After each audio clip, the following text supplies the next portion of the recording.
We are going to solve exercise number 6 now. Gonna see the reasoning is always the same. So calculate f of 4, which means the x value 4 has to be looked on the graph. So we see that 4 is here on the x-axis. To meet the graph, we need to take some steps above till we meet this point here.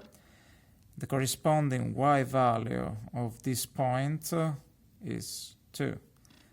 Here's the answer. F of 4 equals 2. Great. Let's move on to exercise B. Solve the equation f of x equals 6, which means again that y is equal to 6. Then we're going to look for the 6 value on the y-axis.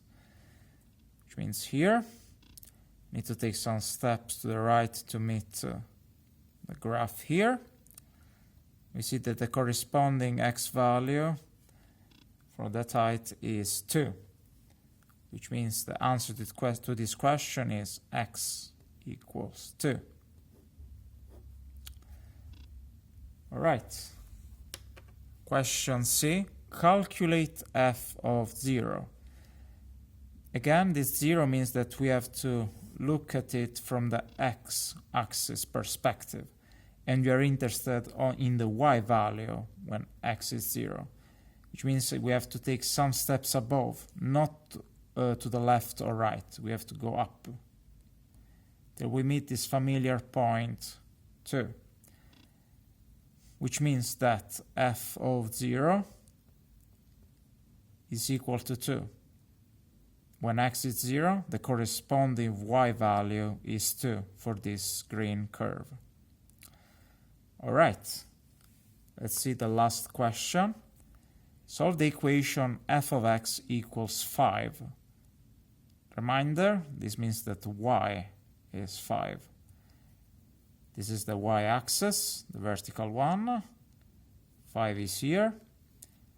We see that we have to go to the right to meet the curve.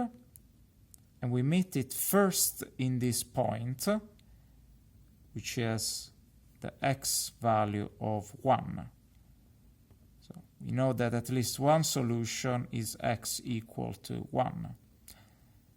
We see again from the height 5, if we go a bit more on the right, we can meet the graph again in this point. And this point has the corresponding x value of 3. Means x can also be 3 for the curve to reach the height 5. Again, it is more elegant to write the solutions in this manner.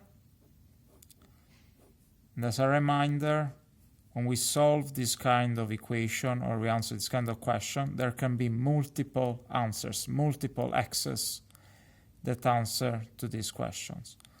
But every x can only return only one y value. This is the definition of function. So these kind of questions are always going to have only one answers. It's when we don't know x that we can have multiple solutions. And exercise is concluded.